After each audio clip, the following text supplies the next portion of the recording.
obrigada a todos de estar aqui, gratidão. Quero primeiramente agradecer a Aline, que veio aqui, é uma pessoa, uma curadora, uma professora de yoga, um ser muito, muito privilegiado, especial. E ela nunca tem horário, tadinha, para atender, para você conseguir uma consulta com ela só no que vem. E ela largou tudo e veio aqui, dentro desse contexto de um novo momento que o planeta está vivendo, uma nova era.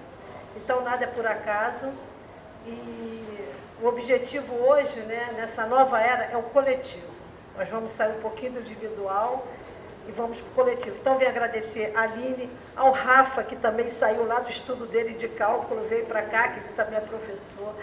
Então, os dois vieram sem tempo, mas para essa energia necessária em qualquer movimento, palestra, é muito necessário que nós tenhamos outro estado espiritual, outro estado de alma, para começar a falar sobre um assunto. É tão difícil para nós compreendermos em termos de porquê, o porquê, né? Mas tudo tem uma razão. E se estamos nesse momento passando por tudo isso, nós temos também, de alguma maneira, uma responsabilidade. Então, nós vamos falar hoje, de uma forma direta ou indireta, nós vamos falar de um novo momento. E eu estou aqui hoje, meu objetivo é elevar a autoestima do povo brasileiro. É um país privilegiado de recursos, é um país que qualquer pessoa pode sobreviver na rua. É uma realidade, porque tem alimento, tem clima, tem água, e é um país que é abundante para o planeta. Então, foi um privilégio nosso nascer no Brasil, e, na verdade, o que nós vamos aprender aqui, toda essa corrupção é mundial, e ela não nasce aqui, ela apenas é executada. Porque o Brasil é um país belo, de gente bela, trabalhadora, e o que tentam fazer para nos dividir é para que o recurso não fique na mão dos brasileiros. Na verdade, o recurso não é nosso, é do planeta. Não existe, para mim, eu não sou nacionalista, mas eu acho que o país que nós nascemos, nós precisamos proteger. Porque por alguma obra, nós estamos aqui, no universo. Então, nós temos uma obrigação como ser humano e um prazer. Para mim não é obrigação, para mim é prazer de cuidar dele. E ao final da palestra eu vou falar sobre isso, sobre a necessidade de nós, pelo menos 15 minutos por dia, ter uma meditação que eu descobri no YouTube só para o Brasil, para a corrupção do Brasil e para cuidar do Brasil, muito bonita. E eu vou pedir a vocês também que comecem e divulguem também como eu estou fazendo. Bem, o tema hoje, eu venho agradecer também a Simone, Fabrício Incansáveis, todo o trabalho, a Fatorelli, né, que para mim é uma irmã, né, nos conhecemos nas dificuldades, não é isso? Ela na Grécia, eu aqui no Brasil, nos tornamos muito próximas com a ajuda do Pará, indígena, do Marcos, do Costa, da Penha, da Aline, foi uma ajuda, assim, muito grande do Bernardo, várias pessoas, a Aline também foi incansável, para ajudá-la enquanto ela estava na Grécia, né? Então, isso aí é um motivo de agradecimento, porque nós estamos muito acostumados a vivenciar apenas o plano físico, a lógica, e nós precisamos de outras estruturas, outros momentos, como até essa pequena respiração, que é a nossa conexão com o universo, que nos mantém aqui. Então, vim agradecer, né? E vou começar a falar de um tema, gostaria que alguém falasse para mim, o que é auditoria social, que é a minha área de pesquisa? Alguém sabe o que... Alguém sabe o que é auditoria social? Alguém sabe o que é auditoria social? Tem ideia? Bem, vamos falar um pouquinho de auditoria social, então, porque ninguém sabe. Nem a academia sabe, nem os Estados Unidos sabe, mas ele existiu. Foi um processo que ficou escondido da população desde 1941. Mesmo foi dentro do Senado americano, foi feita uma auditoria dentro dos Estados Unidos sobre o poder, a concentração de capital. E eu, como assim, uma pesquisadora, eu tenho me dedicado uns 10 anos a isso, e quando eu comecei a pesquisar esse assunto, eu não tinha ideia que tinha existido uma auditoria social no mundo. Eu, como auditora, eu fui auditora do banco, né? Então, eu tinha muita experiência também, fiz mestrado em auditoria, né? Tem 3 mestrados. Bem, eu tinha estudado muito e comecei a falar de auditoria social, uma necessidade da sociedade ocupar o seu espaço de controle também. E fiz um trabalho sobre a Amazônia, sobre a destruição da Amazônia pela criação de gado, através da contabilidade. E no meio do caminho que eu defini a auditoria social diferente, porque eu não sabia, eu fui descobrir que existiu a auditoria social. Então foi um processo que veio do cosmos para mim. Nós pensamos assim, tudo está mais do que na lógica, nada é lógica.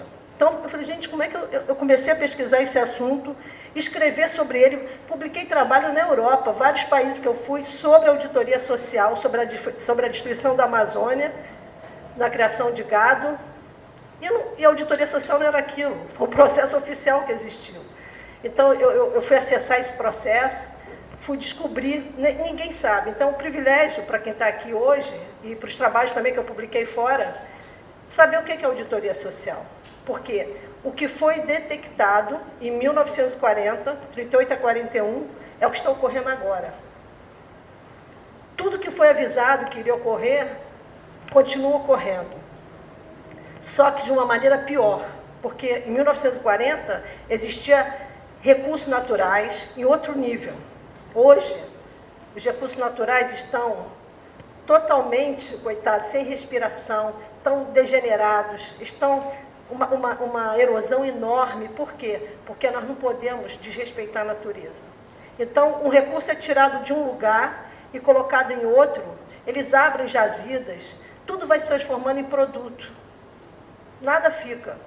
Isso tem uma consequência para a sociedade, que o câncer, todas as doenças estão em excesso, câncer no cérebro, tumores.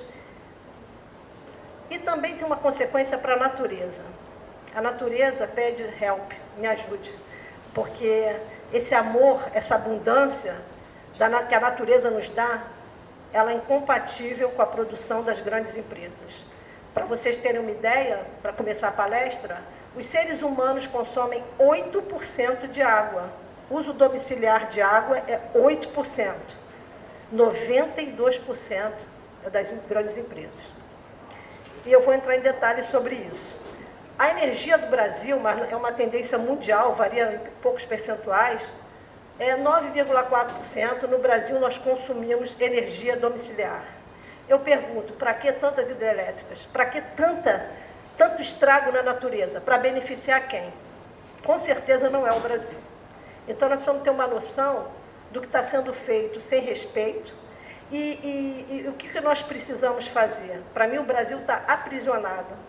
Né? É uma fada, o Brasil é uma beleza, é uma fada, né?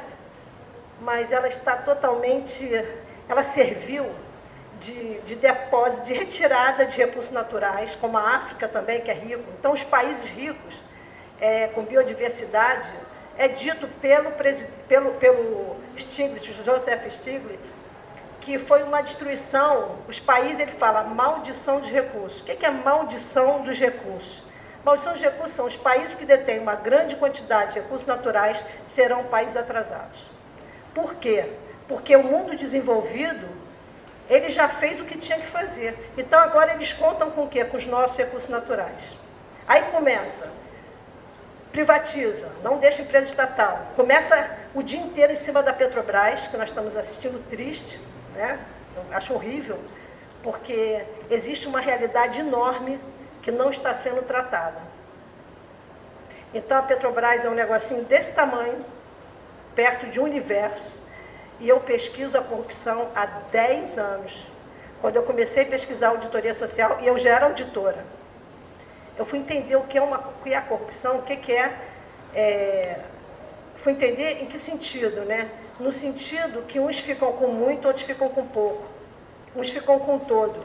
Mas é sobre isso que eu vou falar agora. Então, vamos começar? Você poderia passar para mim?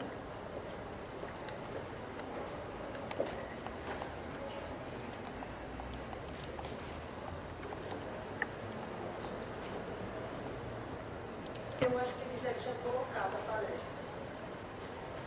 Essa aqui não. Olha só, acho que ficou meio escuro. Mas aqui, eu sou professora da Federal, né, da Fluminense. E eu ensino, ministro a disciplina Auditoria Social.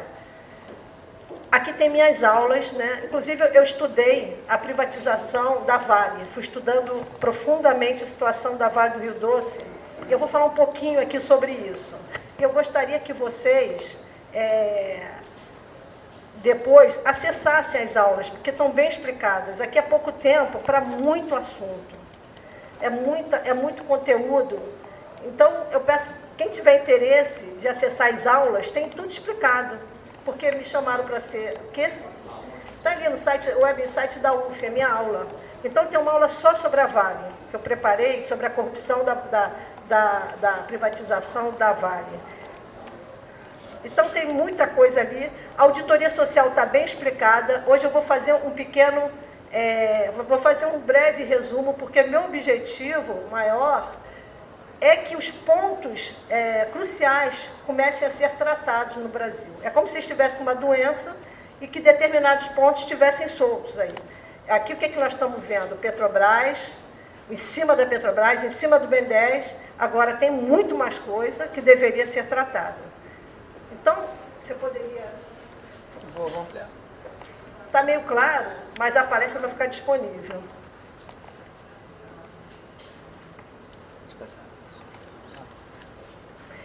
Bem, eu, depois de tanto pesquisar, eu fui encontrar a verdadeira inteligência, nobreza de conhecimento, não era na academia, não era na ciência. Eu fui encontrar com a espiritualidade, com a Aline, com outras pessoas, com Marcos, com outras pessoas que eu fui conhecendo, os cientistas que estão em outro mundo, na igreja que eu frequento também na PL. Então eu fui conhecendo um mundo à parte de inteligência que não era o mundo acadêmico. O mundo acadêmico é um mundo que é muito limitado, porque as pessoas, as universidades já são perseguidas desde 1400 e alguma coisa. As pessoas, os bons professores saíam das universidades, eles não ficavam dentro da universidade. Quem quiser estudar a Inquisição, a Universidade de Pádua, né? Na Itália, o que aconteceu, acho que vale a pena. Se você ensinava alguma coisa, a Inquisição vinha em cima de você e dizer que não podia ensinar. Então, os professores foram saindo e um aluno só foi até o final da história e seguiu até o final, dizendo que não ia abrir mão da verdade. Foi o único, foi um aluno. Era sobre estudo de anatomia. Por quê? Porque aí depois disso, porque eles proibiram as universidades de continuar o estudo, né, mais profundo, real, dos fatos, houve uma divisão na ciência.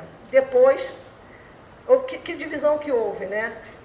Passado alguns anos, mais de um século, na França, o rei estava financiando o estudo de Descartes sobre a fisiologia humana. Acho que é mais ou menos isso, é muita informação que eu já li há bastante tempo. E o que foi feito nesse momento? Houve uma divisão. O que é visível fica com a ciência, o que é invisível fica com a religião. Assim que foi colocado. E, na verdade, fica com a espiritualidade. Então, a universidade não tocava no imaterial, no invisível. E o que sucedeu esse fato? Sucedeu que a ciência foi sempre o quê? Ela foi pequena, perto do que poderia ter chegado, e o mundo espiritual foi se expandindo. Lógico que num momento difícil, com a Inquisição, mas depois houveram algumas mudanças, também queimaram todos os livreiros lá de Veneza. O que eu quero dizer é que a ciência perdeu muito com essa divisão do que é visível e invisível. E hoje a ciência também está passando outro momento de mudança, que é a quântica, a ciência quântica e a ciência tradicional.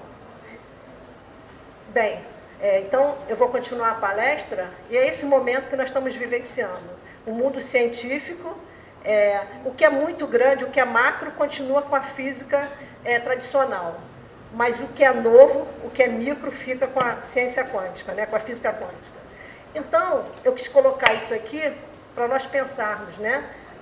Somos todos visitantes deste tempo, deste lugar. Estamos só de passagem. O nosso objetivo é observar, crescer, amar. Depois vamos para casa. Quer dizer, minha opinião, né, que são os seres espirituais passando por uma experiência humana. Depois de tudo que eu estudei, foram muitos anos dedicados, foram muitos sábados e domingos, segundas e terças sentadas. Eu acho que isso é perfeito. Bem, você poderia... Isso aqui são, como eu vou conduzir hoje essa apresentação. Primeiro, eu vou falar início é ação consciência. Nós precisamos começar a ter consciência, porque existe toda uma mudança, uma manipulação universal, que vem lá dos planetas, do universo, e que nós precisamos começar nessa nova era, que está começando principalmente agora, essa era do coletivo, e nós começamos a enxergar os fatos, que estão na nossa cara, assim, mas que a gente não consegue ver, inclusive eu. Bem, depois falar o que é auditoria social, definição de auditoria social por quem é o precursor da auditoria social, nada mais justo que ele seja, né, citado aqui, os antecedentes, o processo oficial que ocorreu nos Estados Unidos. Então, a auditoria social foi um processo oficial americano, não foi alguém que estudou, foi dentro do Congresso americano, a pedido do presidente dos Estados Unidos, do Franklin Roosevelt. Depois, o que eles fizeram? Quando a auditoria social ganhou muito espaço, foi divulgado o trabalho, que seria a base de funcionamento dos Estados Unidos, houve uma ruptura, ou seja, a Chrysler americana fechou o trabalho, olha o poder de uma empresa, né, nos Estados Unidos, né? E o que aconteceu? Direcionaram, para a responsabilidade social, que eu acho que a maioria aqui conhece, e também para as agências reguladoras. As agências reguladoras foram criadas nos Estados Unidos para calar a boca do povo, como está aqui. Então, essa história que está estruturada na nossa sociedade é o que aconteceu no passado. Bem, e depois eu vou falar como é que está a auditoria social no mundo e conclusão e recomendação.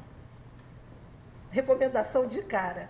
Nós temos que começar a mudar o Rock in Rio, que não vai deixar nada. Tudo bem, foi legal, passou, mas o que isso vai? Eu participei do primeiro Rock in Rio, eu fui ao palco assistir o show, fiz amizade com os músicos, saí com o Rod Stewart, o grupo, né?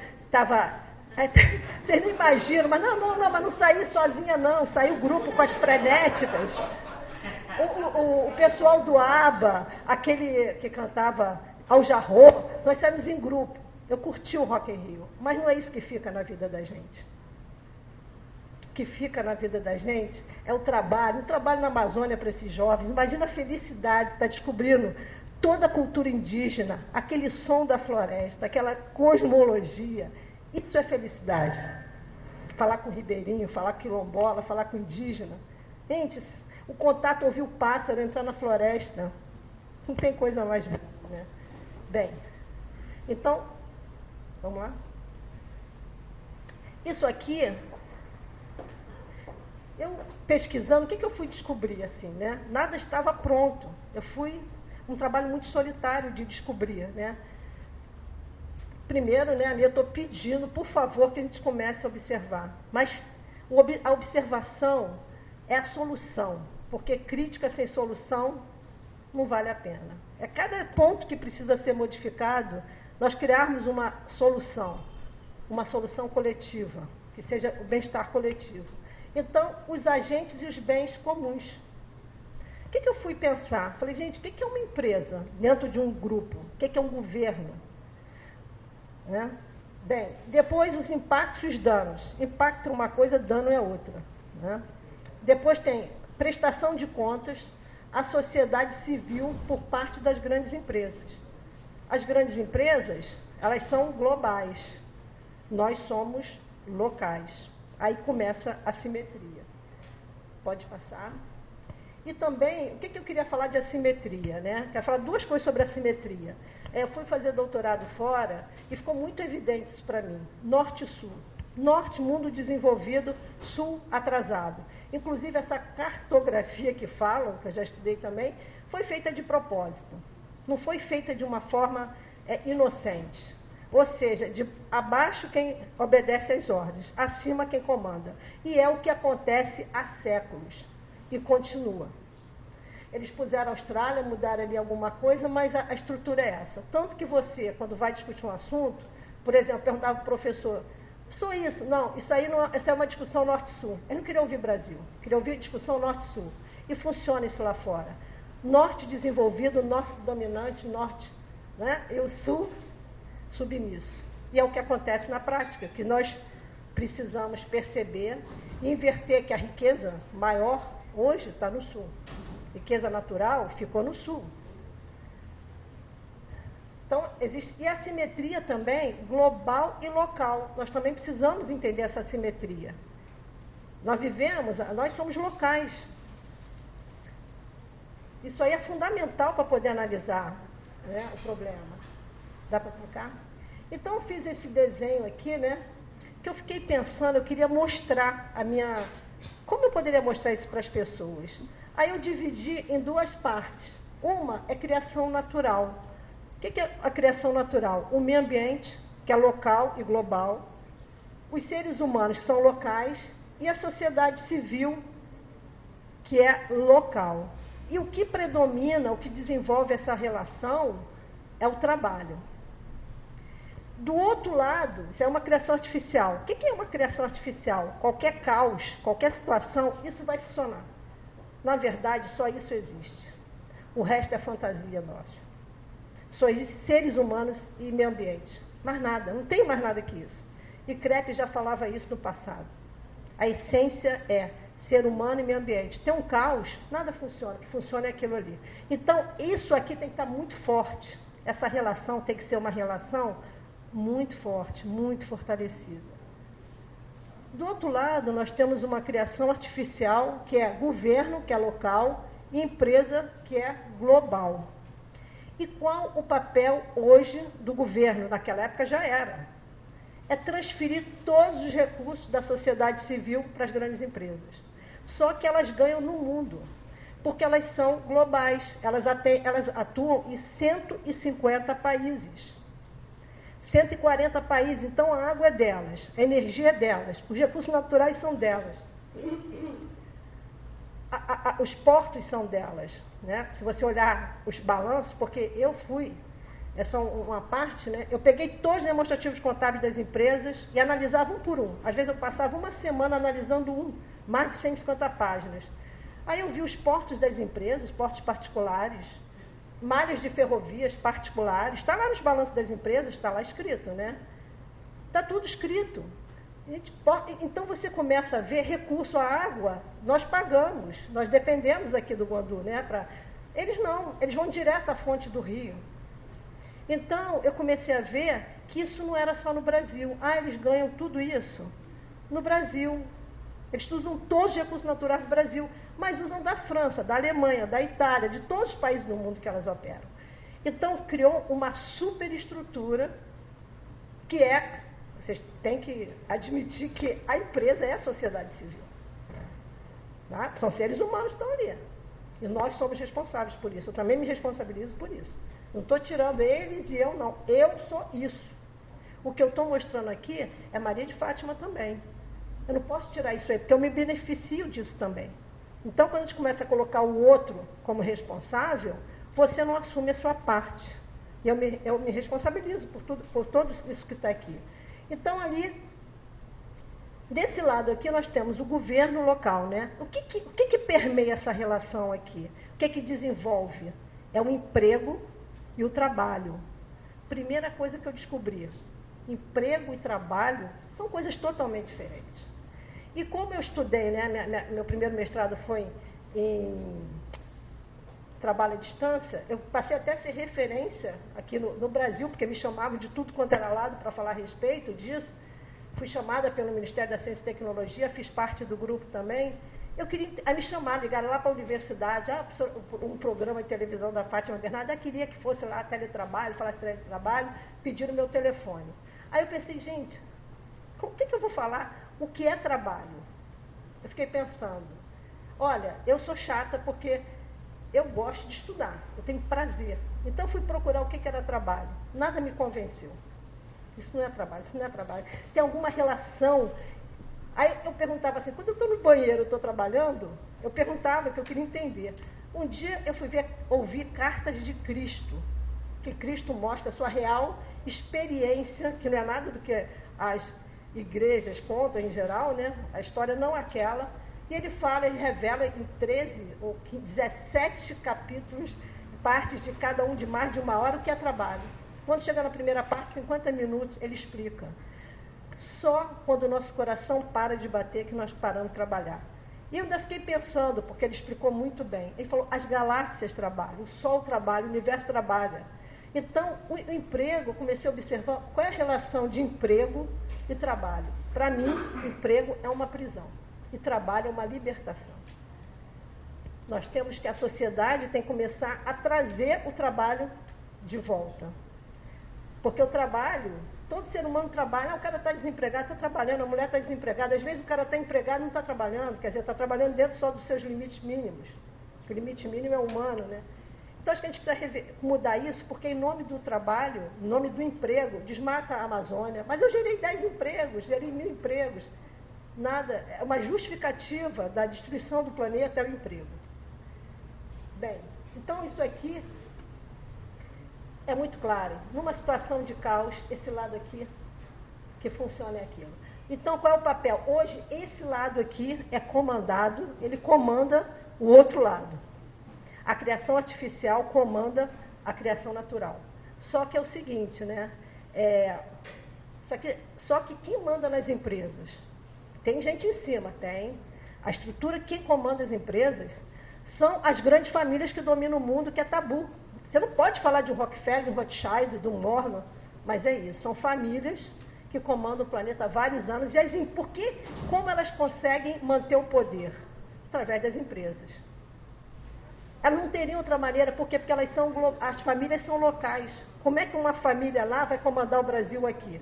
Como é que a família de Windsor lá comandava a Índia? Né? Eles governavam a Índia. Como? Sempre através das empresas. Não tem outro caminho. Eu não estou falando de pequenas, por favor. Pequena empresa é a geradora de emprego no mundo, é sofrida, é perseguida. Estou falando das grandes. Como é que se comanda? Como é que se comanda o planeta? Através das grandes empresas. E outra coisa, e privatizando melhor, fica mais fácil comandar. Você tem o domínio dos recursos naturais, recursos humanos, você tem todo o domínio. Bem, indo, né? Então, estou explicando aqui o que eu vi. Quem governa, na verdade, como é que as empresas comandam o governo? Através dos acordos bilaterais, vários acordos que são feitos para quê? Para governar um país. Então, o Brasil, se ele quer tomar uma atitude, qualquer país, na mesma hora vai ter uma agência de rating que vai dizer que o Brasil está quebrado. Só que as agências de rating são as maiores corruptoras que tem no mundo. Olha só que mentira que estão contando para a gente. Então, se você toma uma atitude que não é de acordo com eles, o que eles fazem com a gente? Na mesma hora, toda a mídia oficial que é deles, que eu queria até falar que existe uma mídia no mundo, chama Fundação Tavistock, na Inglaterra. A Fundação Tavistock, na Inglaterra, comanda as mídias desde sempre. Criam os Beatles, porque os Beatles já existiam, né? Mas eles vão dominando e criando o grupo que eles querem, que é o caso dos Beatles. Os Beatles já existiam, mas vai sobre o domínio deles fazer e vai ditar uma cultura. Bem, então aqui eu quis explicar isso aí, que a empresa chega aqui, ela atua aqui, atua na França, e o procedimento é o mesmo, multa ambiental é perdoada. A França, eu fiz um estudo sobre isso, só 0,5% de toda a multa ambiental é paga. A multa ambiental não é paga, porque existe todo um sistema que funciona para atendê-las. Isso aqui depois, se vocês... Eu fiz aqui, né? O governo local retira recursos da sociedade civil local e transfere para as grandes empresas globais. Tudo se justifica através da geração de empregos e inovação tecnológica. Nós não temos universidade aqui para fazer inovação tecnológica, né? Até na inovação se utiliza recursos naturais. Uma vez eu dei uma aula, né? E os meus alunos fizeram um trabalho. O aluno queria me convencer que tecnologia é mais importante que recurso natural. Só que depois ele foi meu aluno em outra matéria e falou, professor, agora eu entendi. A sua aula lá, eu fui entender 2 anos depois, só está certa. Porque ele começou a defender, até ele fez trabalho sobre a Bayer, que tem uma ligação muito grande com a Guerra Mundial, né? Vocês sabem, Segunda Guerra. Então, toda tecnologia está cheia de recursos naturais. Não existe tecnologia sem recursos naturais. Ah, vou fazer um computador, vai ver o que tem de recursos naturais ali. Então, o único transformador em riqueza é recursos naturais. Não tem outro. O resto é manipulação. Pega um banco, tira dinheiro, põe... Só riqueza, só recursos naturais transforma. Só isso. Não tem outra maneira de gerar riqueza do que os recursos naturais. Então, como se faz? Se apodera dos recursos naturais. Eu estava lendo essa semana o conflito com a água na Sicília, que umas famílias se apoderam da água e as demais ficam sem água. Então, estava havendo uma gestão da água. Por quê? Só para vocês terem uma ideia, por exemplo, se estiver criando gado, 1 quilo de carne gasta 15.500 litros de água. Eu fui assistir uma palestra lá fora, no maior evento científico, né, eu participei, estava lá sentada, e a discussão era o seguinte, né, que existe no mundo um movimento vegetariano para não comer carne, também por causa da água. O movimento vegetariano também por causa da água, porque ninguém... O que eles falam? Produz lá no Brasil, lá. Produz lá. Eu ouvi isso dentro dessa tribuna. Eu vi um cara levantar e dizer, graças a Deus que meu país não tem recursos naturais. Eu ouvi isso. Porque onde tem recurso natural é onde está o quê? A fortuna, a abundância. E é onde eles vão se instalar para poder retirar. E principalmente a área rural, gente. A área rural é riquíssima, brasileira. Bem, então, então o que eu quero dizer é o seguinte, quando eles começam a falar, né, eu ouço isso lá fora também, não, mas eu inovei. Gente, olha só, nós estamos no início. A inovação é depois, eu quero recurso natural agora. Tudo é recurso natural, tudo depende de recurso natural e recurso humano. Se bem que a natureza ainda produz também suas riquezas também, naturalmente, né? Bem, a mão de obra especializada, já formada, quem bancou? Quer dizer, o pai vai, a mãe vai, banca o aluno, falando do aluno, né?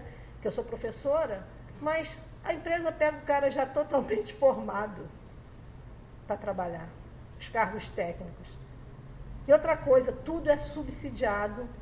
A minha tese de doutorado são 45 itens que uma empresa retira da sociedade civil. 45 itens. Você sabe que é 45 itens que nós damos para elas? Então elas são o quê? Uma rival nossa aqui. Gerou emprego, tá, mas tudo bem, gerou produto que foi para o outro lado do mundo. Não é isso. Estragou o meio ambiente, deixou câncer aqui. Quem está pagando essa doença aqui? Primeira pessoa que está com a doença, depois é o governo. Bem, precisamos discernir emprego e trabalho.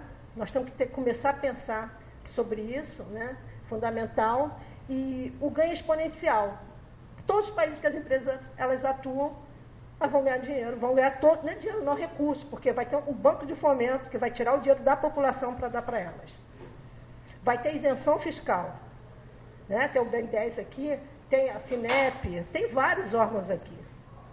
E tudo por baixo do pano, quer dizer, o BNDES ainda está mostrando, mas tem muita coisa, como eu fui assistir uma palestra na FINEP, que começaram a apertar o palestrante sobre as patentes. Ele não quis falar, mas ele está sendo bancado pela FINEP. Como ele não tem que dar satisfação ao povo brasileiro? Mas é o quê? A empresa lá de fora, a universidade lá de fora, Estados Unidos, chega aqui com uma família banqueira, né, que tem aqui de banqueiros. Onde estão as patentes? De neurociência, onde estão as patentes? Mas não interessa, o cara falou que não interessa, mas interessa porque esse dinheiro é do povo. Bem, a dose retirada de recursos varia de acordo com o nível social do país. Um país mais desenvolvido, as pessoas leem mais, é mais bem informado, tem uma televisão melhor. Não que seja perfeita, mas eu fui aprender paraísos fiscais de uma maneira maravilhosa numa TV aberta da Espanha, como numa Rede Globo daqui. Nunca que aqui nós temos notícia. O que é notícia? É algo que não dá informação. Aconteceu, tá ali. Mas cadê o significado? É 2 minutos, ninguém sabe o que está acontecendo na verdade, né? E também não dá conhecimento. Não tem nem informação, nem conhecimento. Bem, então, o país desenvolvido, as pessoas participam mais, olham mais, estão lá com a lupa, então as doses são menores. Brasil, eles põem futebol aqui. Não que eu tenha nada, mas o tempo, gente, o tempo dedicado ao futebol, à novela, é muito grande do povo. Isso tem uma resposta para o universo também. Se esse tempo, né? Tudo bem, tem pessoas que estão numa fase da vida que querem ficar vendo, é um direito do ser humano assistir novela, tudo bem. Agora, pessoas que poderiam estar ajudando uma Amazônia, ficar lá na novela, isso aí é... Ou no Rock in Rio, eu estava na praia ontem, 3 meses que eu não ia à praia, a gente falei, moro quase do lado da praia, desci. Eu estava na praia, a quantidade de pessoas que vieram para o Rock in Rio, só falando de Rock in Rio, famílias, imagina o custo disso. Bem, e os cantores, a maioria, o dinheiro vai para onde? Aí, você poderia... Isso aqui, eu queria que vocês identificassem. Quem é governo, quem é sociedade civil, quem é empresa. Foi o Pará que me ajudou até, né? Pará, meu irmão, né? Marisa também me ajudou, porque eu fui preparar a palestra ontem. Falei, não, tem que ir à praia, não tem condição de eu ir à praia, né? Mas Marisa e Pará hoje estavam lá em casa e me ajudaram. Aí o Pará que deu aquela ideia ali, né? Bem, dá para distinguir, né? O que é povo, não é isso? O que é empresa e o que é governo. O governo é aquela pele de lobo, né? Como é que fala, Pará? Você está falando? Lobo em pé de cordeiro. Aquilo ali são as empresas. Elas têm, o planeta é delas. O planeta é das empresas. Ah, o Brasil diz que não. Então, fecha no Brasil e abre outro lugar. O que nós temos que começar a pensar é que no futuro nós temos que começar a fazer um trabalho porque as universidades começarem a funcionar, porque não funcionam. A universidade pública não funciona, a privada menos ainda. O quê? Em termos de produção de conhecimento à comunidade. Nós, na universidade, temos que produzir não sei quantos artigos internacionais, sei lá o quê, que não serve para nada. Está cheio de fumaça, não, de poeira. As teses de doutorado tem que ir tudo para matemática. Gente, para falar com o povo, precisa de botar modelo matemático. A academia está contaminada, os parentes que estão ali dentro dando aula, que não sabem nada. É muita coisa e são gerais. Ah, é uma, não, são todas. Não existe fiscalização. Não é séria a fiscalização. Tem um exemplo aqui da professora, da vice-diretora da UF que está aqui, que ainda não assumiu. Oi, pode? Posso fazer uma pergunta? Pode. Você tinha falado antes, o exemplo é o Canadá e o Brasil em questão do nióbio. Eu vou falar sobre o nióbio. Daqui a pouco eu vou falar. Porque o Canadá tem 2%, mas eles conseguiram, o governo mais envolvido, conseguiram negociar de uma maneira diferente. E o Brasil tem 98% do nióbio, e o nosso próprio Genésio vai falar sobre isso na casa dele. Sei. Professora, só para aproveitar o que ele falou, o Brasil é um bom produtor de ouro e o Uruguai não tem mina, o maior produtor, o maior exportador de ouro do mundo é o Uruguai. Eu vou explicar isso quando eu explicar paraísos fiscais, tá? E o nióbio, eu vou te explicar daqui a pouco, tá bom, Ricardo? Não explicar porque ele já sabe, se ele está falando ele já sabe, mas só vou entrar dentro do assunto do nióbio mais tarde, tá bom? Obrigada aí pela pergunta, pode passar. Então, só voltando, já deu para entender, né? Nós trabalhamos, e aí? Aqui tem as empresas que são o quê?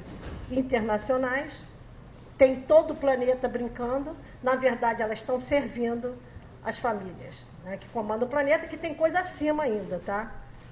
Vamos continuando? Olha só, eu vou falar de auditoria social. Um tema, o que vocês acham? Eu acho que a auditoria social é super importante, não é? Vocês acham que não é importante?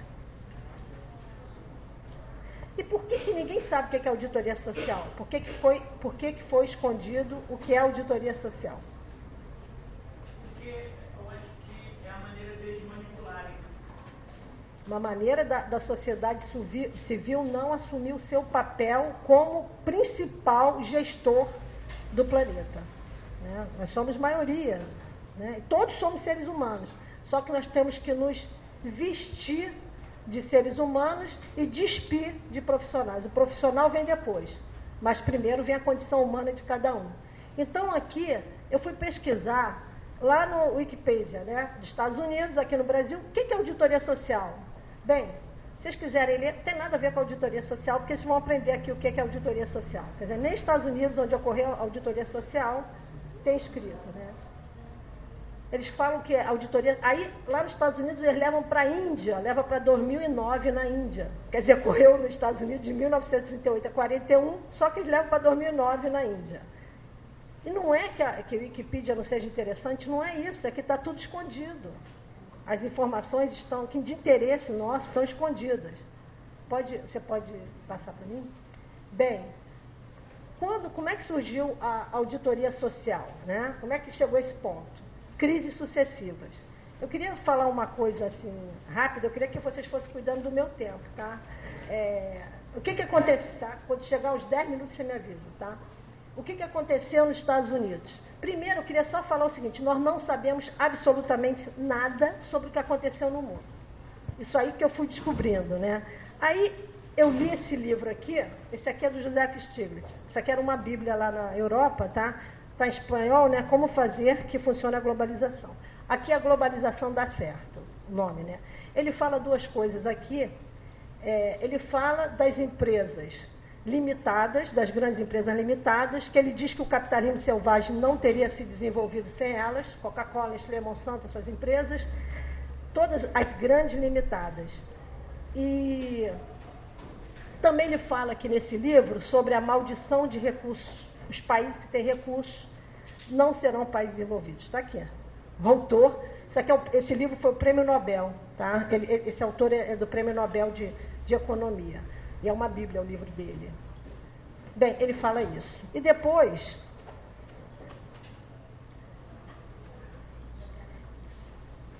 esse livro aqui também, acho que todo mundo deveria ler.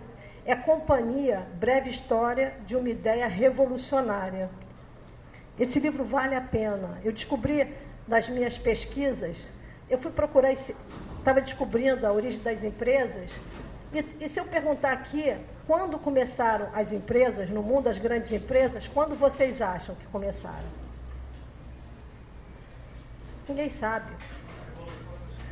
Não, olha só, em 1200, é isso também eu pensava, em 1280 já tinha sociedade anônima na Suécia.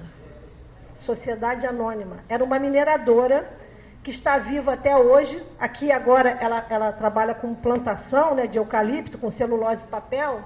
Está viva aqui. Ela era uma mineradora. Não era a Cruz não, História Enzo. Tá? Aqui agora, História Enzo, o nome dela.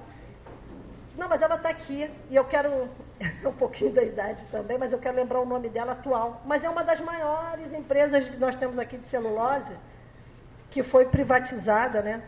Não, ela não era privatizada aqui, ela sempre foi privada, porque o setor privado não existe controle sobre ele. Ela nasceu a partir do sufocamento do projeto Cepalma, que ia produzir no Brasil papel barato a partir do bagaço de cana. A Cepalma foi, tal como foi, né, a rede dos diários associados do Chateaubriand, sufocada, estrangulada, para que ela pudesse se instalar. Olha só, é isso que acontece, né? A empresa brasileira não vai se desenvolver porque eles não vão deixar. A empresa brasileira não vai ter sustentação, a não ser, aí eles falam da internacionalização. E eu estudei internacionalização das empresas, na verdade é para gerar emprego lá fora. Isso que eu vi. Investimento do BN10 enorme. Eu peguei todos os balanços de todas as empresas, eu passei uma semana em cada demonstrativo contábil e está lá, geração de 500 empregos. Isso tem ligação com o Supremo Tribunal Federal, porque tem juiz, como é que fala lá do Supremo, o juiz do Supremo, né? Não sei como é que estão também ligados ao agronegócio. Então, é um sistema, na verdade, tá? Não é ele diretamente, mas ele é da família, né? Tá. Aí, voltando, né? Voltando aqui, os Estados Unidos. Então, só que eu quero que vocês saibam o seguinte: crise sucessiva. As empresas sempre existiram. As empresas não morrem. Elas vão vivendo, sobrevivendo vários séculos, inclusive até em sala de aula, eu falo para meus alunos, não existe empresa privada. Para mim é piada. Depois você vê tudo que elas consomem do governo, existe empresa privada? Não tem, é tudo pública. Só com uma carinha assim de privada, mas não tem. Vai lá estudar fundo, eu quero que afirme. Os meus alunos agora já falam, não, professora, está vendo? Isso aqui é empresa privada, porque tudo que vai recebendo do governo, que na verdade é nosso. Professora, porque é incrível isso diz privado, mas eu estou pedindo dinheiro ao BNDES, que o dinheiro do BNDES é do povo, não dá para entender, o povo sustenta essas empresas. Mas quem sustenta somos nós, quem sustenta o sistema somos nós. Por quê? Porque todo país do mundo, você acha que o BN10, o presidente do BN10, ele manda alguma coisa? É lá de fora a ordem. Nós somos, o Norte e Sul é isso, eles comandam e nós obedecemos. Nós até hoje somos colônias. O Brasil é uma colônia, Estados Unidos é colônia da Inglaterra até hoje. Ela obedece à Inglaterra. Ah, não é? É uma colônia. A colônia está ali, continua viva. Sim, pode falar.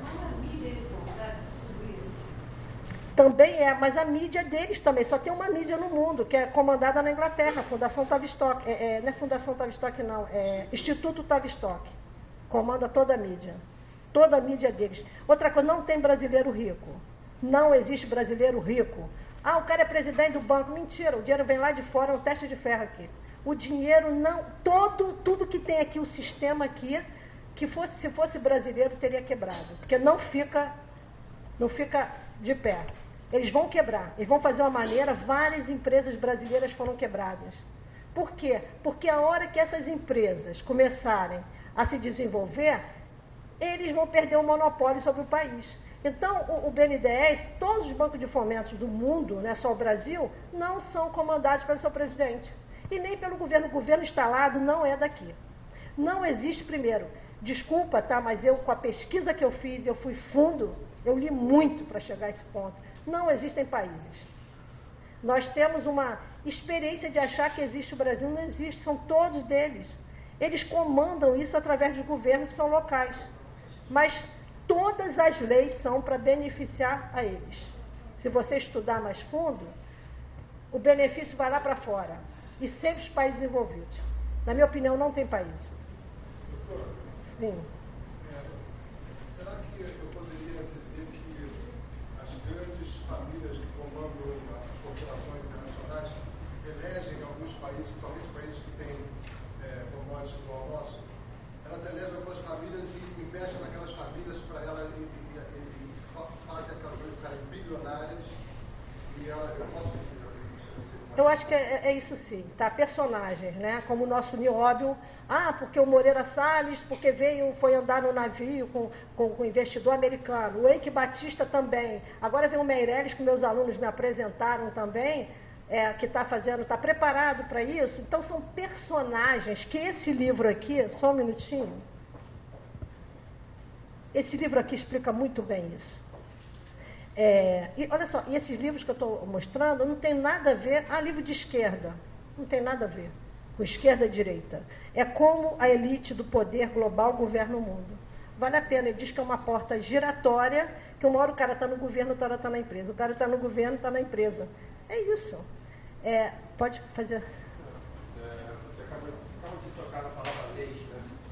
E normalmente as pessoas veem dizendo que para os amigos tudo e para os inimigos a lei. Então a lei é feita para subjugar os nações, com certeza, você acaba de declarar. Todas as leis que são feitas no Congresso precisam. Uma lei subitamente é aprovada e as que estão tentando ser feitas lá, ser produzidas lá no Congresso, nunca saem do lugar. E as leis, quando saem, normalmente são para quê? Pelo seu raciocínio, é para subjugar o país, certos setores, digamos. Determinado setor. A universidade não vai funcionar. Você vê o salário do professor. Eu estou em greve, eu sou professora da UF. Estou em greve, estou fazendo greve, porque eu acho que não é a melhor maneira, mas tem outra maneira de reclamar, não. Mas se eu reclamo do meu salário, o que eu vou fazer? Eu vou ficar reclamando? Não, eu vou agir. E minha atitude é essa, é protestar dessa maneira. Não vou, estou em greve, quando terminar a greve, eu volto à aula. Porque é um desrespeito, o salário de um professor, como nós somos tratados, eu falo na universidade, eu sou boia fria, falo para os alunos. Eu sou professora, mas não tem uma sala. Eu sou orientadora das monografias dos alunos, não tem uma sala para receber os alunos. Não tem. Agora teve... É isso, como é que pode uma universidade funcionar sem uma sala para um professor? Não precisa ser uma sala não, mas uma mesa para o professor sentar e receber os alunos dele individualmente. Porque você tem que ter respeito de ouvir o aluno. É uma relação a dois nesse momento. Não tem. Por que não tem? Porque a universidade não pode funcionar. Aí inventaram eleição para reitor. Será que tem que ser eleição? Eu acho que tem que ir muito para o sorteio. Muito sorteio, porque aí evita esse lado de entrar quem? Concurso também tem que ser sorteio, a banca tem que ser sorteada, o edital tem que ser feito por sorteio, porque já começa todo um processo que eu vi lá no banco. É todo um processo que existe. Ah, mas está ali, o cara está vendo o edital. Tá, mas como é que foi feito esse edital? Como é que foi feito? Em que requisito? Pode falar. Pode-se dizer que é pura e simplesmente a reprodução que já vem do feudo colonial. Uma hora eu sou conselheiro do rei, outra hora eu tenho que me colocar dentro daquilo que eu sou realmente, engenhoqueiro de canto. Não, é isso. É um princípio grosso, mas é exatamente o que hoje se reproduz refinadamente. Uhum. É isso.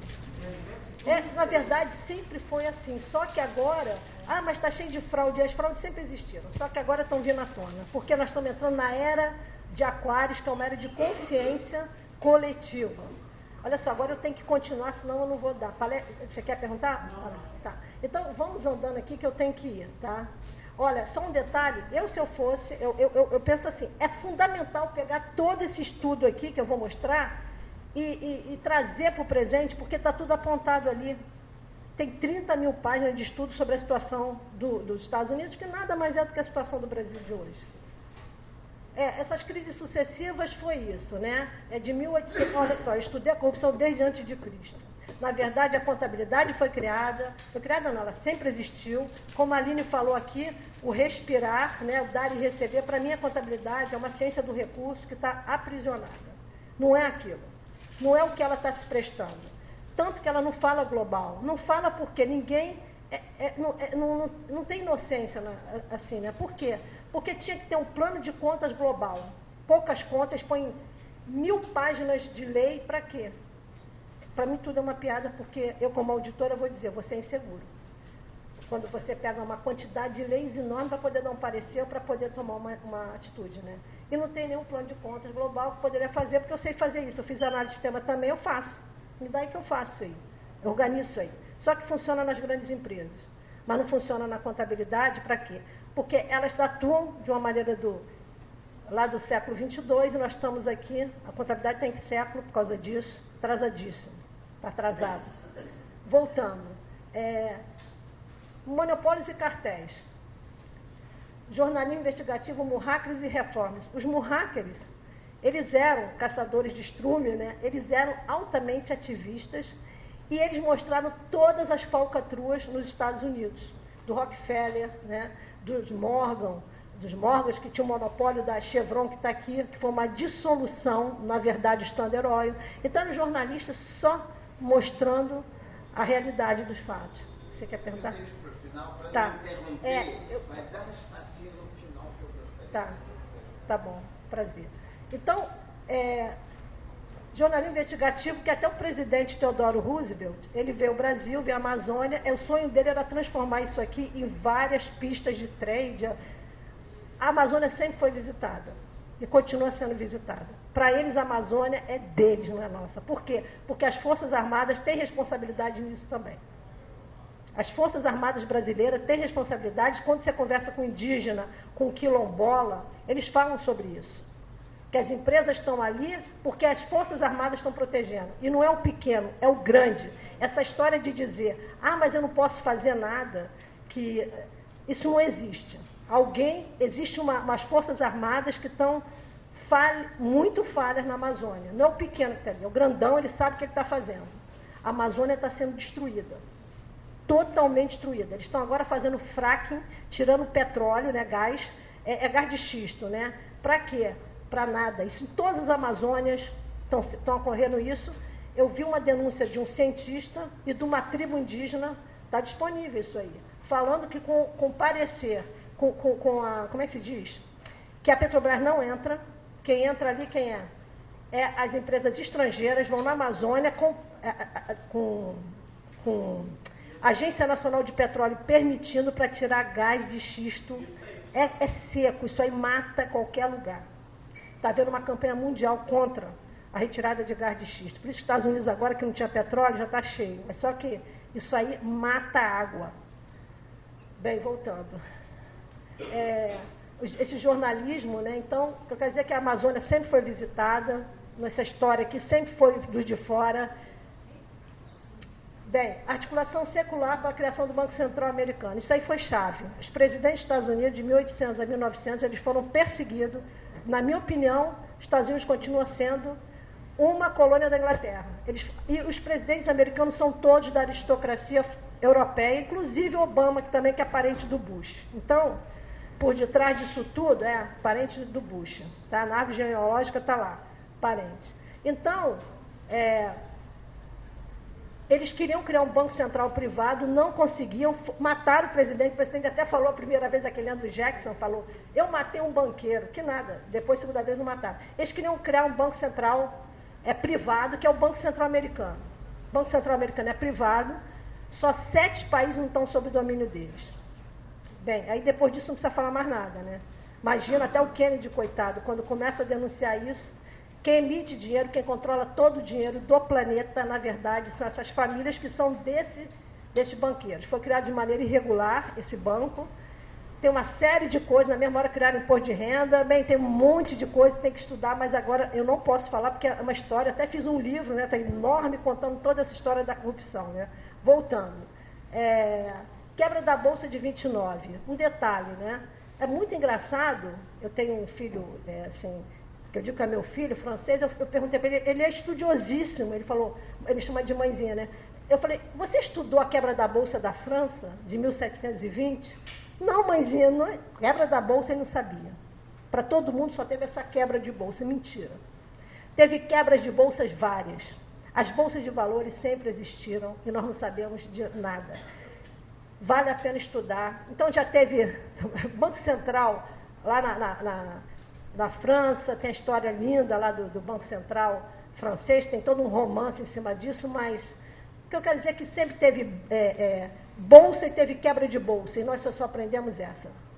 Como teve empresa sempre, nós não sabemos absolutamente nada. Todo o assunto foi escondido da gente. O Keynes, por que aconteceu a auditoria social? Só um detalhe, na quebra de 29... duas coisas, né? Eles começaram a vender ações a prazo, você dava 10% de entrada e pagava 90% a crédito, né? Depois. Só que eles fizeram isso na quebra da Bolsa da França. Na mesma coisa, né? Você estudando, eu fui estudar a quebra da Bolsa, falei, gente, igualzinho de 1929. Quer dizer, na verdade eles ficam reaplicando aquilo que eles já fizeram. E para reaplicar é mais fácil, né? Quando você fica todo mundo calado, ninguém sabe. Então, a quebra da Bolsa de 29 tem a ver com a quebra da França, né? De 1720, 19, 20, 21, foi uma quebra. E voltando aqui, né? Então, a contabilidade foi acusada da quebra da Bolsa, queriam acabar com a contabilidade, porque os balanços eram falsos, não tinha padrão de contabilidade.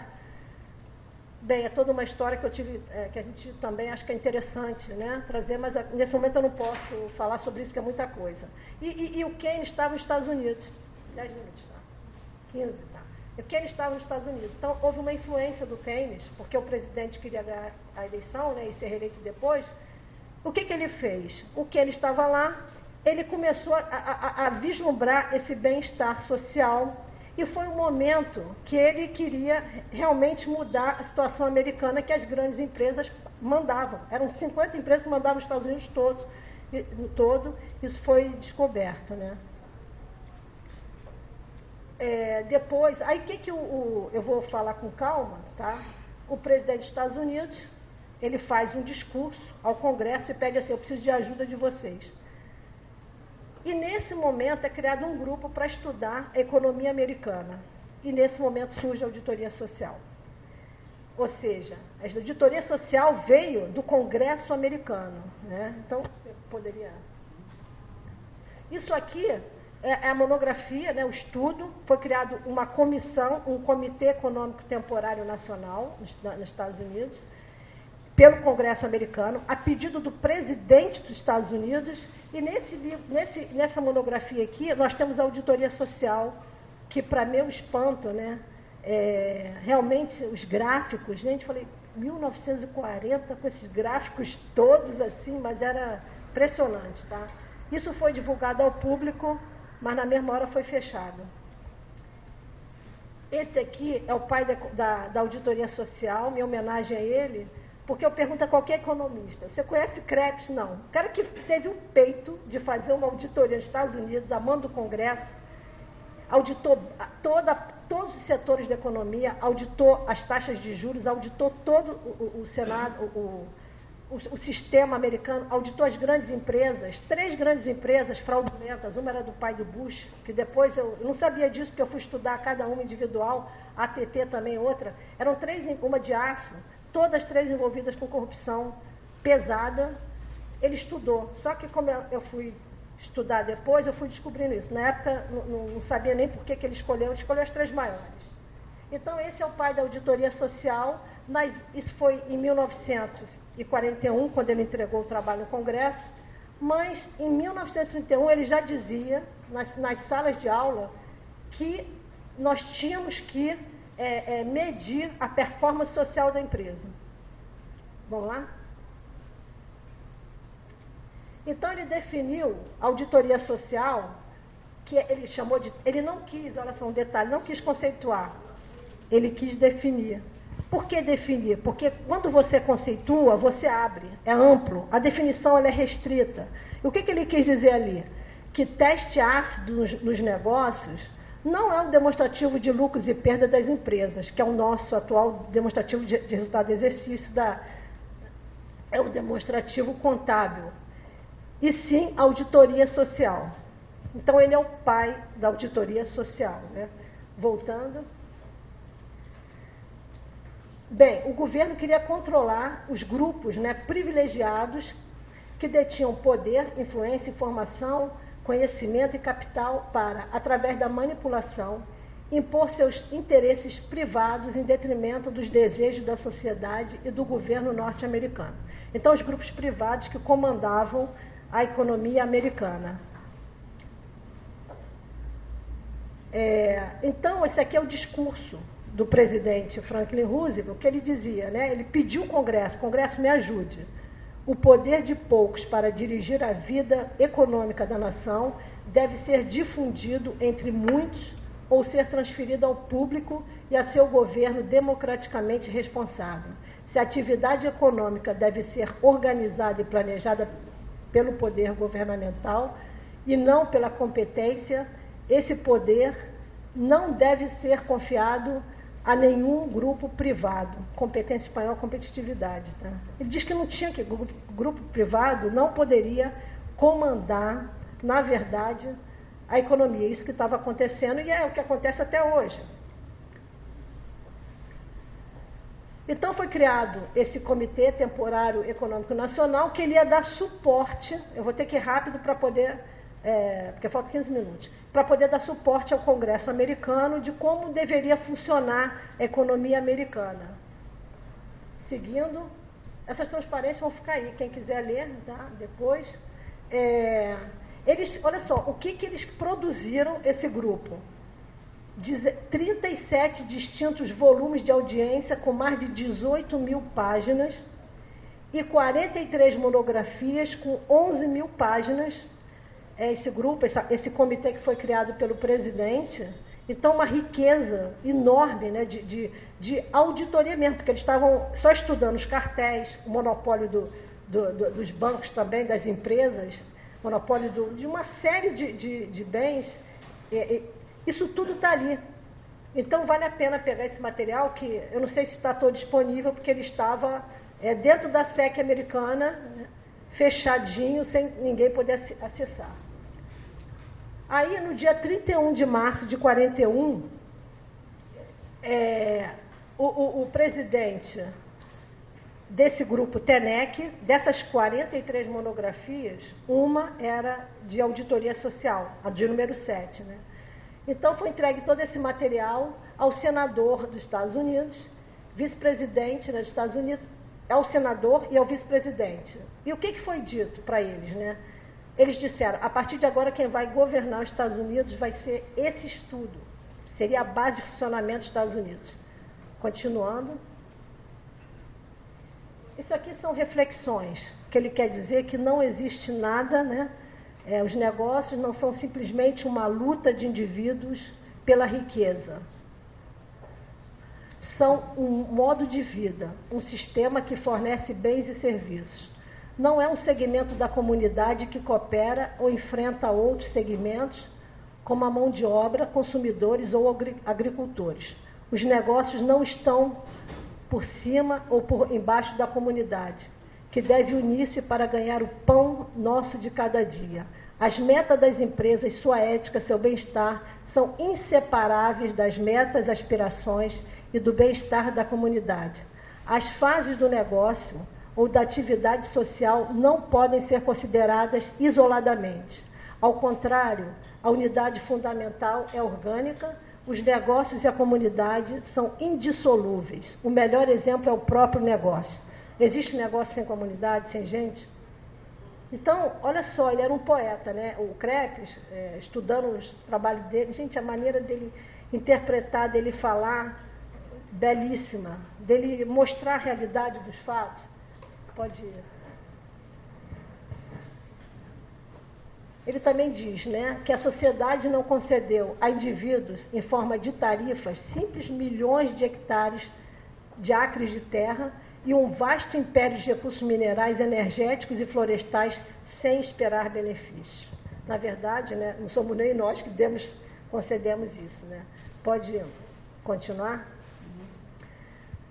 Esse também, qualquer sistema econômico é um processo de geração de renda. Né? É um aspecto da vida orgânica das pessoas ou grupos individuais envolvidos.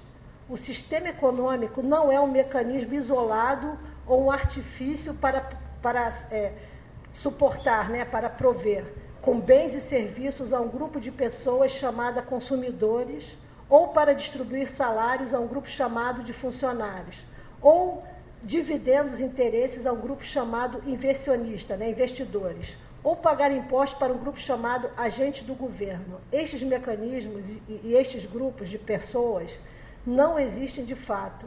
As pessoas individuais são o único que existe em qualquer sistema econômico e qualquer sistema político.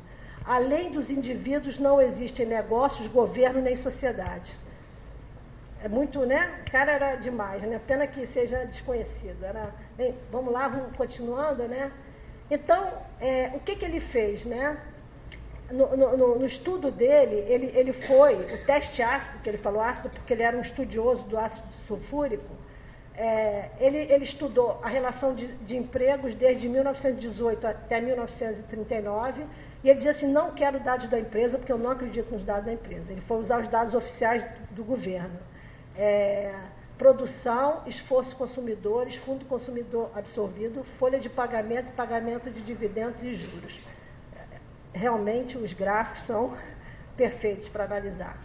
Ele diz como resultado do trabalho dele de pesquisa, né, de auditoria, o resultado da auditoria social nos Estados Unidos em 1941 que foi entregue, parte significativa da indústria trabalha para produzir cada vez mais mercadorias com uma mão de obra muito menor. Ele está falando da automação, né?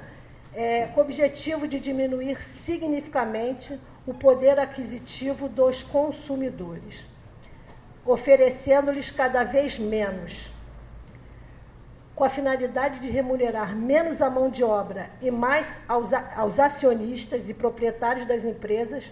A gerência conseguiu proteger e produzir dinheiro para seus proprietários, cumprindo com as exigências de seus contratos. Desta forma, a gerência falhou na função social da empresa ao não respeitar os padrões de desempenho social que constituem o teste ácido dos negócios.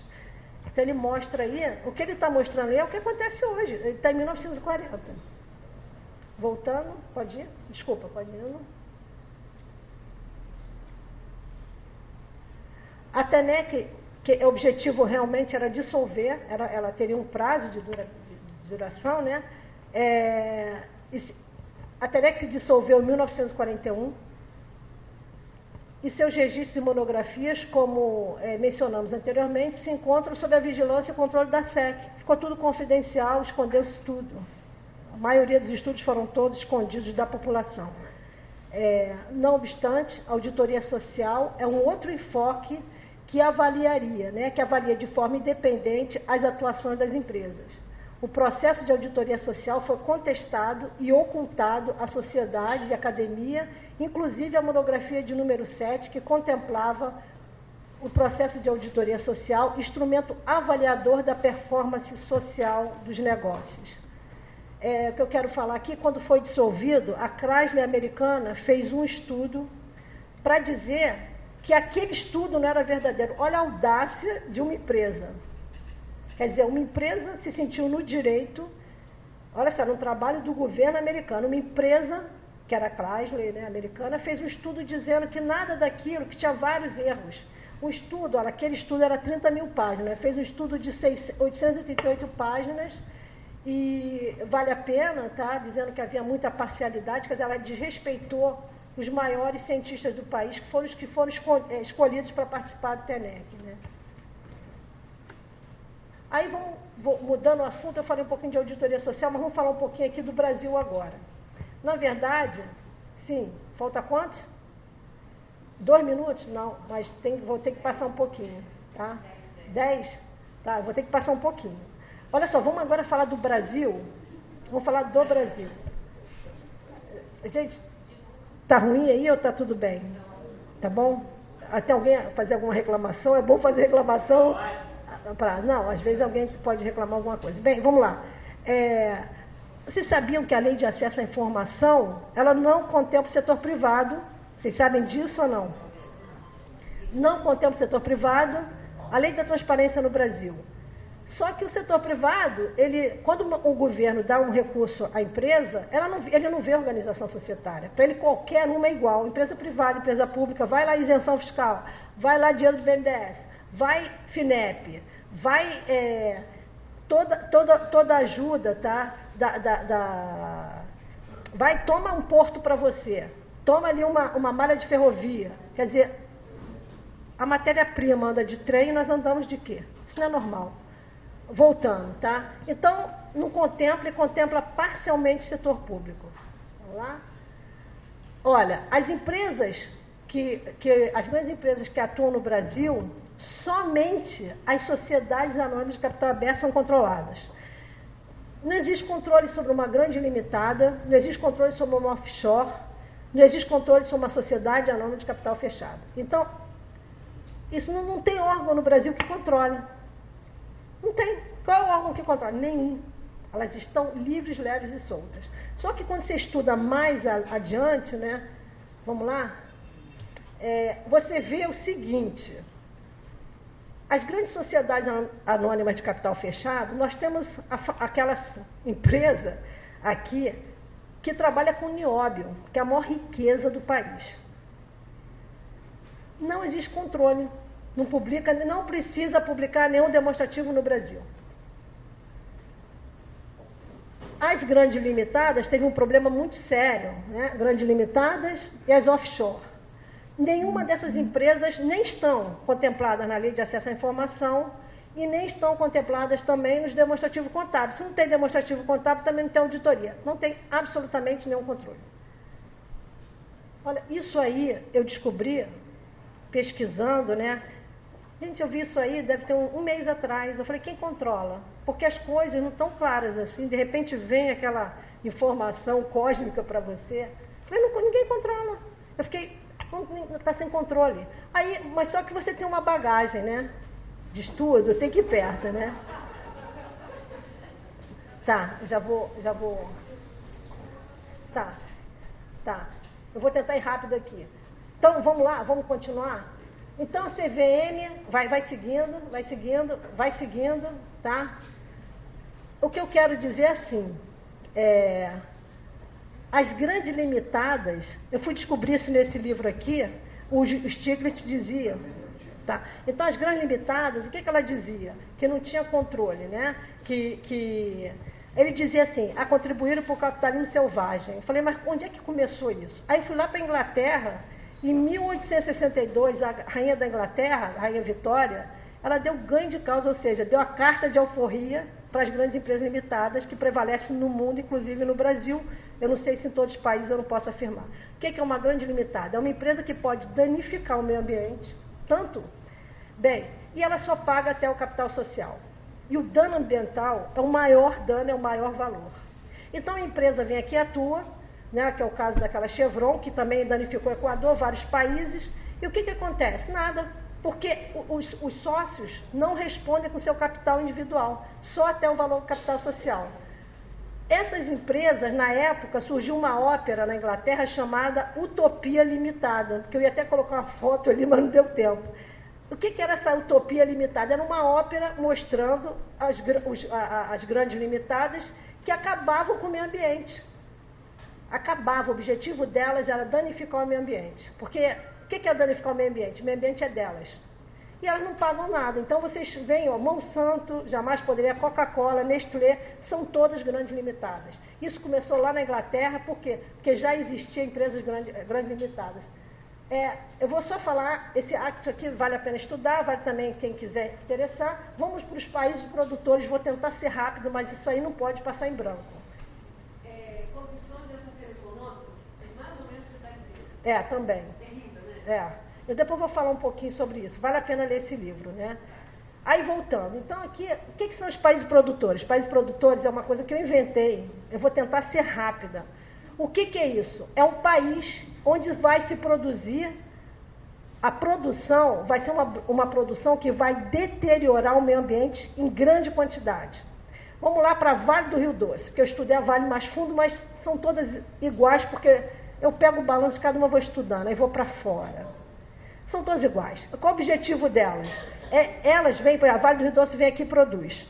Ela produz o minério, não é isso? Tem aqui, ela tem, como é que se diz, ferrovias, né? Tem malha de ferrovias particulares, mas como é que é esse minério? O minério aqui é diferente dos outros países. Como você cota esse minério não é igual nos países desenvolvidos. Países desenvolvidos, que eu estou falando de Austrália, outros países, tá? A cotação não é a mesma. Então ela compra, o minério dela aqui, ela usa o minério aqui, ela vai funcionar no Brasil, a produção dela vai ser muito grande aqui, mas ela não vende aqui. Por que ela não vende aqui? Ela vende nos paraísos fiscais. Porque lá na Suíça, no caso da Vale é a Suíça, lá ela vai pagar os tributos dela. Então, para você pagar menos tributo, você vai ter uma venda maior lá, que na verdade não é assim, que é uma mentira, tá? Como é que é isso? A empresa vem e produz aqui. Aqui ela recebe dinheiro do BNDES, né? Recebe dinheiro de isenção fiscal, tem um porto particular dela, contamina, faz tudo o que quer. Água de graça, o minério, tudo é dela. Vida de indígena de graça. Também, né? Então, depois o que ela faz? Na hora da venda, ela vende o mínimo aqui, e a grande venda é feita na Suíça. Lá que vai ficar o imposto. Só que ela vai exportar daqui. Então você vê no Ministério da Minas e dos Comércios, o maior exportador é para a China, minério da Vale. É mentira. Porque quem está ganhando dinheiro, quem é? É a Suíça. E a Suíça faz um acordo. Gente, isso aí não é país desenvolvido.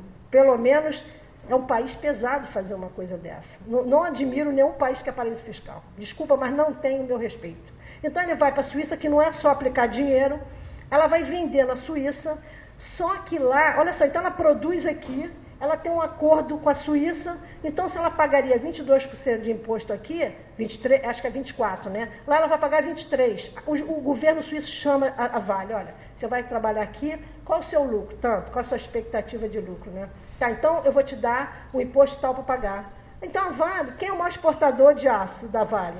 É a Suíça. Mas aqui pra gente é o quê? Onde produziu, onde ficou o dinheiro? O que ficou aqui? Ficou danos ambientais, ficou muito câncer. E o seguinte, essas empresas não tratam o problema aqui. Os advogados vão muitas vezes, eu fui lá na Irlanda há pouco tempo, estavam cuidando de vários países do tabaco lá fora. Por que está cuidando do tabaco na Irlanda? Lá em Belfast. Por quê? Porque os danos ambientais são tratados fora, ninguém conhece, ninguém sabe. É mais ou menos isso. E as doenças aqui não é tratado no local da empresa. Por exemplo, o nióbio de Araxá, eles não são tratados no caso de câncer, porque eu tenho alunos, os alunos sabem tudo, né, professora? Um falou, professora, eu fiquei viúvo por causa do nióbio. A esposa dele era de Araxá, mas é tratada, acho que é Barreiros, o nome do hospital. Não é na cidade para não deixar rastro. Não é feito o tratamento do câncer para não deixar incidência, quantidade, estatística. É tudo muito bem articulado. Muito bem articulado. Então, no caso da Vale, onde é que fica o lucro da Vale? Na Suíça. Aí ele pergunta, como é que pode o Uruguai ser o maior exportador de ouro se não tem? Isso é paraíso fiscal. O maior exportador de banana do mundo é de um país, o país mais frio do mundo é o maior exportador de bananas. Por quê? Porque são os paraísos fiscais. As empresas produzem nos países atrasados, como o Brasil. Lá fora ocorre a venda nos paraísos fiscais. E onde ficou o lucro?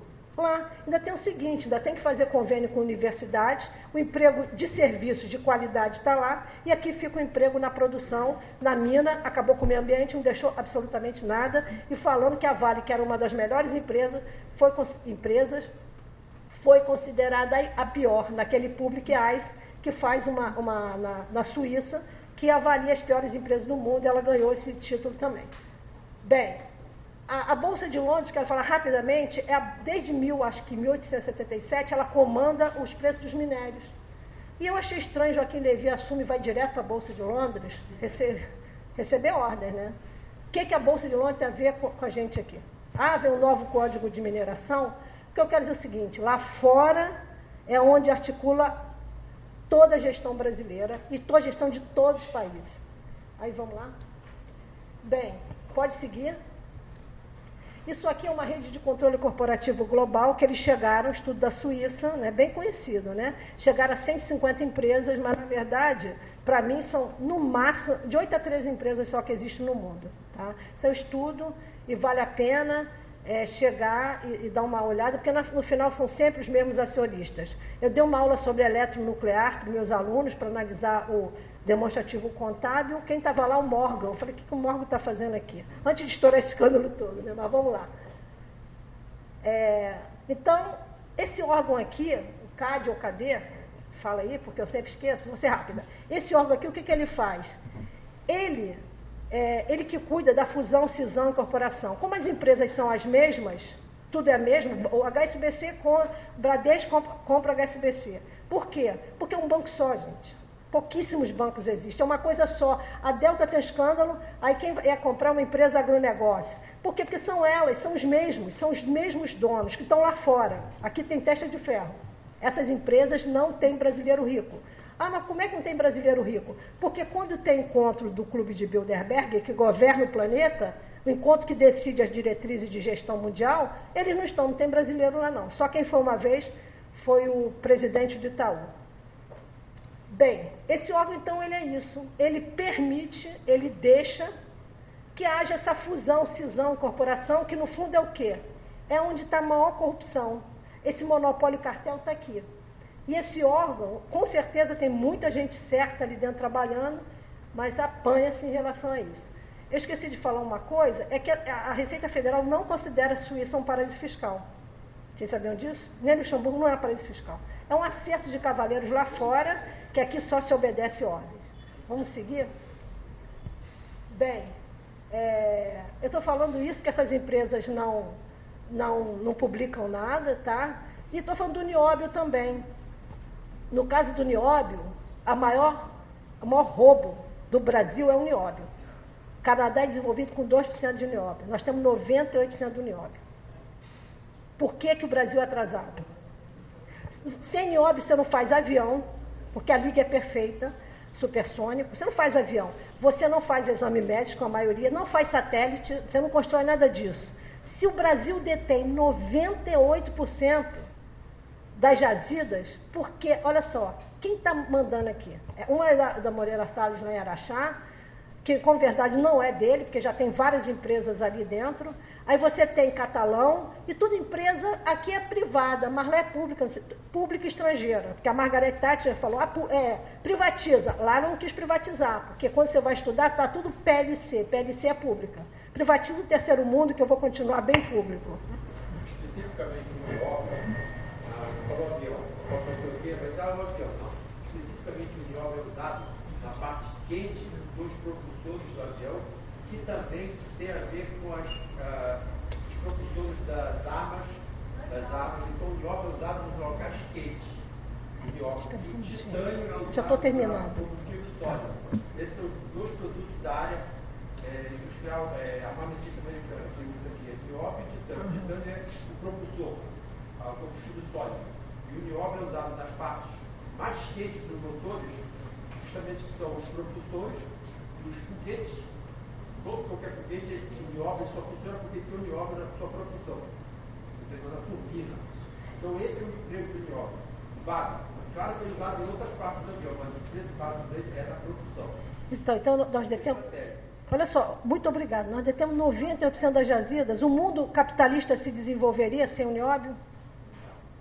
E por que o Lava Jato está na Petrobras e não está lá no nióbio primeiro? Primeira coisa, só um minutinho, aquele cara falava assim, como é que é o nome dele? Aquele Enéas dizia que o nióbio, que o mensalão na época era mesadinha de trombadinha, porque o nióbio ninguém toca. Não toca, vai tocar?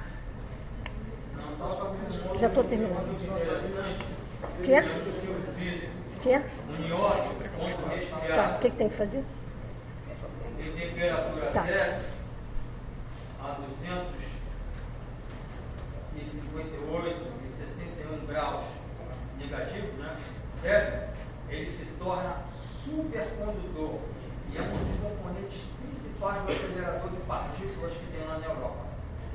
Então, eu acho que a gente deveria criar um movimento só para o nióbio, só do nióbio, e não adianta, porque quando teve o 11 de setembro, 6.000 jornalistas se uniram no mundo para provar que aquilo ali era uma fraude. São 6.000 jornalistas mostrando que aquilo foi uma demolição. Então, nós temos que unir a mesma força para estudar o nióbio, um grupo de nióbio. Você pode... Deixa eu só ir para o último... Só um minuto. Pessoal, aqui a gente tem... Sai da caixa, desculpa. A gente tem um horário até 4h30. A Lúcia ainda precisa falar também. A gente pode abrir as perguntas para depois que a Lúcia comentar. O que vocês acham de fazer isso? Pode ser. Porque aí a gente volta nos pontos aqui. Vai ter pontos correlatos, acredito eu. Porque senão a gente não vai conseguir fazer... Você vai fazer pergunta. Aproveitar das duas palestrantes. Você faz questão de fazer agora? Tá. Eu queria uma palavra do doutor sobre os movimentos sociais de rua. Essa palestra era para ter sido feita no ar-condicionado de outro local.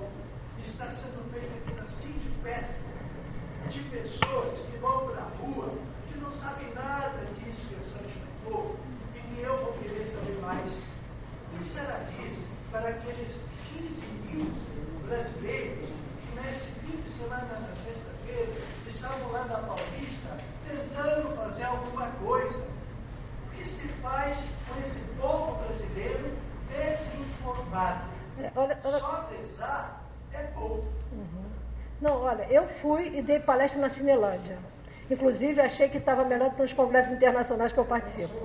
Eu acho que cada um tem que ir lá e... Eu fiz isso. Eu acho que tem que ir para a rua mesmo, tá? Só para falar, tá? Agora, deixa eu só terminar. Dá para você trocar? Pode ir seguindo. Peraí, pode ir seguindo. Tá, eu coloquei ali só um tipo pequeno, mas eu levantei todos os itens que o governo dá para as empresas, que a gente não sabe, a sociedade civil nem imagina. Vamos seguindo, tá? Pode ir seguindo. Tá, pode ir seguindo. Olha, eu enumerei ali uma quantidade de itens que o Brasil precisa estudar, na minha opinião, levantar e estudar profundamente. Agora, ele está me... Eu acho que é melhor parar por aqui, tá? Agora, está escrito ali. Tá tudo ali em ordem, porque a Lúcia veio de Brasília, né, Lúcia? Essa semana vai ter uma palestra amanhã na UERJ, né, um congresso na UERJ também, para quem quiser saber mais, né? Pode terminar, tá? Pode ir para o último.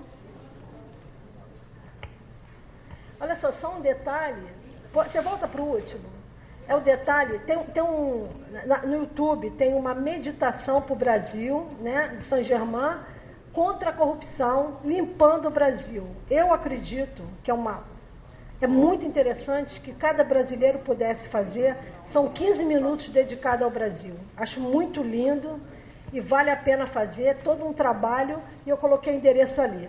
Eu quero agradecer, pedir...